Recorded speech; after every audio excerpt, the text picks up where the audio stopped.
Okay, so the next thing I want to look at is kind of a common, frequently asked question. Every time I end one of my orientation talks, and especially to the parents, I say, hey, does everyone have any questions? I guarantee one or more people will say, is there any kind of computer my son or daughter needs to bring their first semester at Wilkes? So, great question. And we as a department actually did put together a recommendation because it is such a commonly asked question.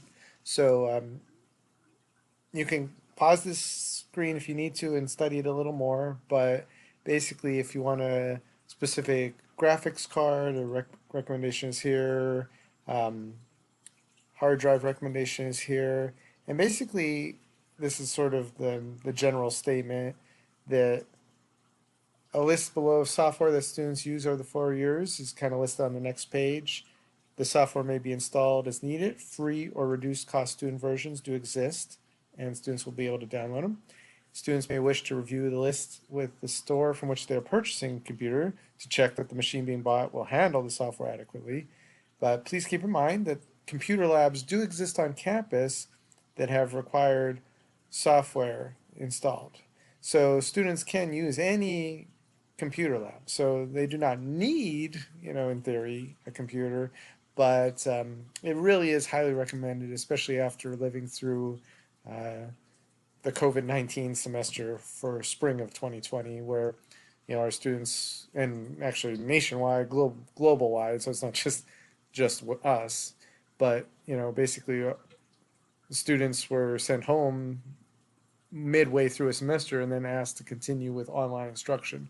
So I think that those that had computers that they were used to working on were probably way more of an advantage to just continue their work. So yeah, it probably is an advantage to get your own computer instead of just solely relying on Wilkes resources.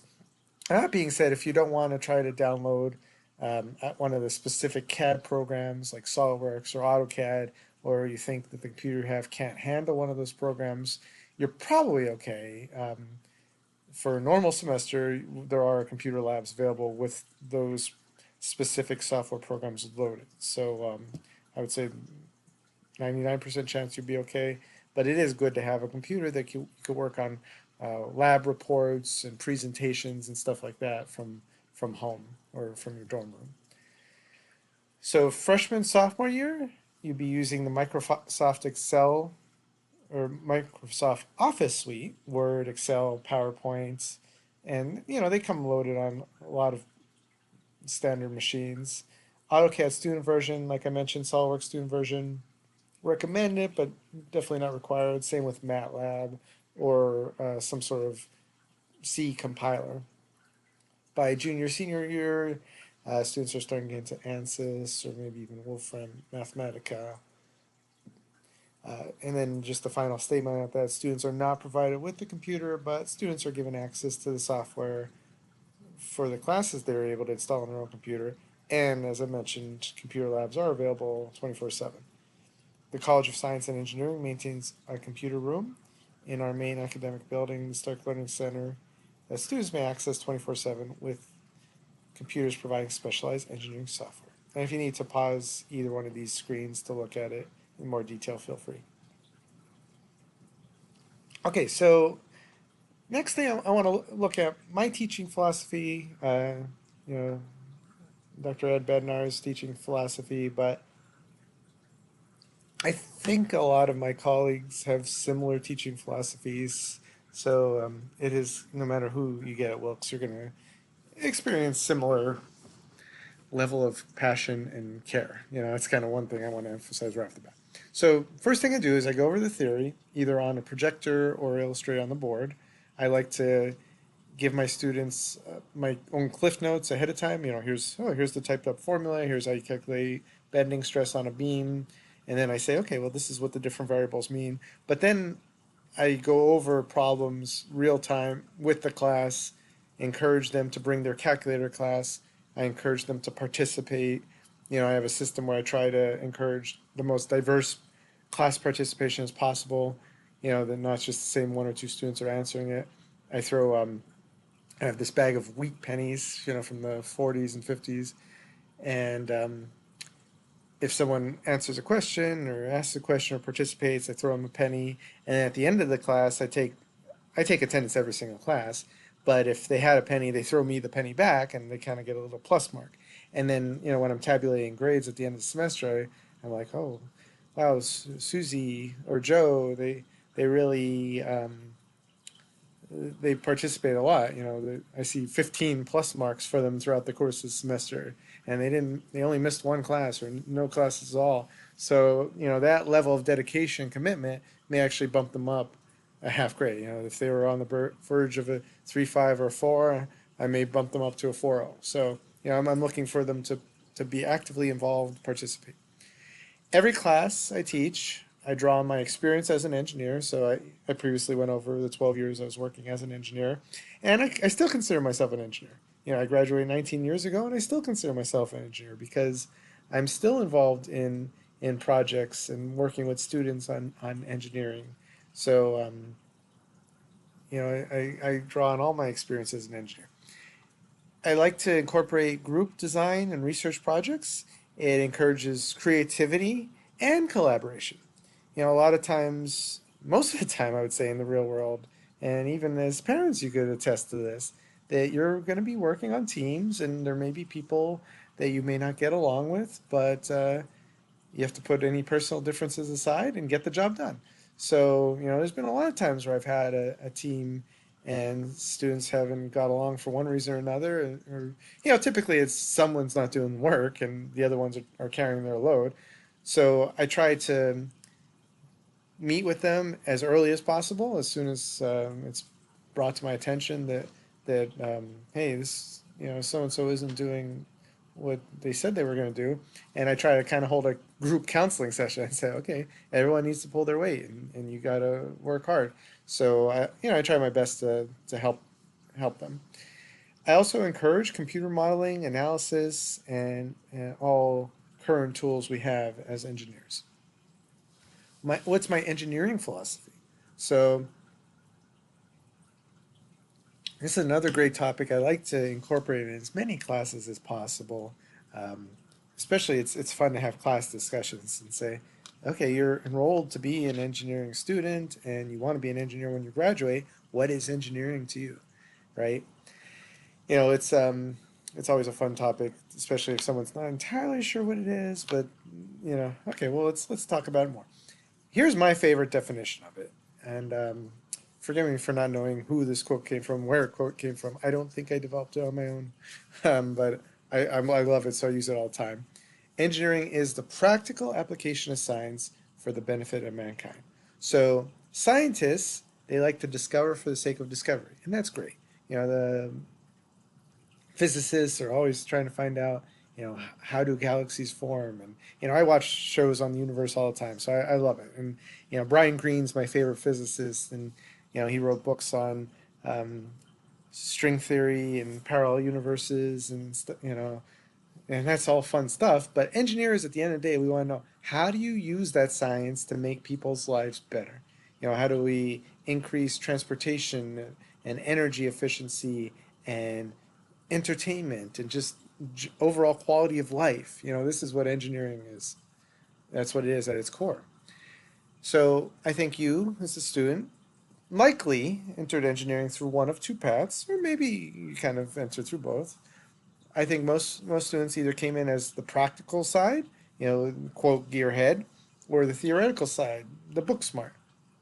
And if you're wondering where I came in, I was the latter. I was really good at calculus in high school and physics, and I wanted to be a math major actually, but it was my calculus teacher in high school said you should take physics your senior year, and if you like it, go into engineering. And that's literally all she said. And it was a wise career advice to me because I love engineering, and you hear how passionate I am about it.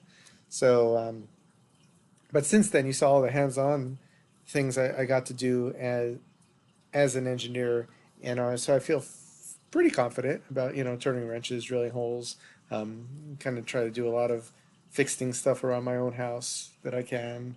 Um, My wife always laughs anytime I get an opportunity to use a power tool. I love it.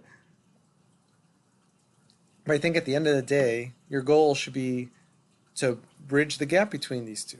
A truly successful engineer can perform theoretical analysis and also be hands on in order to get the task accomplished. So, depending on your actual place of work, you may be asked to lean more towards one or the other, but you're most marketable when you have a balance. I equally put on my resume that I have skills in different software and analysis, but machine shop skills. I put that on my resume. So, I think it makes you more marketable, more balanced, and more valuable as an engineer if you actually understand how things go together. So,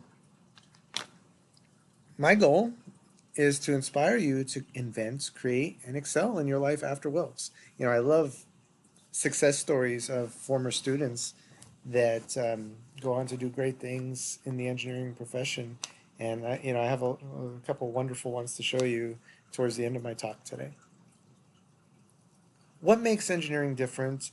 And here's myself with my adjustable wheelchair team that I'm co patent holders and partners with Heather. And what I'm going to show next may seem cliche, but it's absolutely true. Faculty that cares. Wilkes is primarily a teaching school where undergraduate education is emphasized. So we do research and we encourage students to be involved in research, but my primary job is showing up day to day and teaching my class and making sure the students understand machine design, and they understand fluid mechanics and they understand um, all the different courses I talked about. And I could truly back up this statement with my whole heart. Our students are well prepared for industry and graduate school. And I'm not trying to be a used car salesman when I say that. And I know it for a fact because I worked with engineers from the big names, the Drexels and Penn State and Lehigh when I was down in Aberdeen and Toby. And I always thought to myself, boy, I know just as much, if not more, in certain areas than you do, at those big name schools. So I really think that Wilkes offers a lot of bang for the buck. And, our students, they go on for successful careers. They go, we have a professor, he went to Stanford for his PhD, and now he's back teaching physics. And I know many students that are in grad school currently going for their master's, PhD, working for in industry all around the area and the country. So the instructors offer this hands-on experience. Kind of going back to what I said previously, that a good engineer needs to know both the theory and the hands-on aspect. And our whole curriculum is structured that way, that you're taking the heat transfer lecture, and here's the theory behind conduction, convection, radiation, and then you go and do the hands-on lab, and you're actually going to do experiments to see, oh, well, how does the heat transfer, and how do I measure it at different places, and how do I comprehend this, analyze it, write a report where someone else could read it and understand it. This is what engineers do. Last point on faculty that cares, I know the names of my students. My office is open. They can reach out to me. I'll help them as best I can.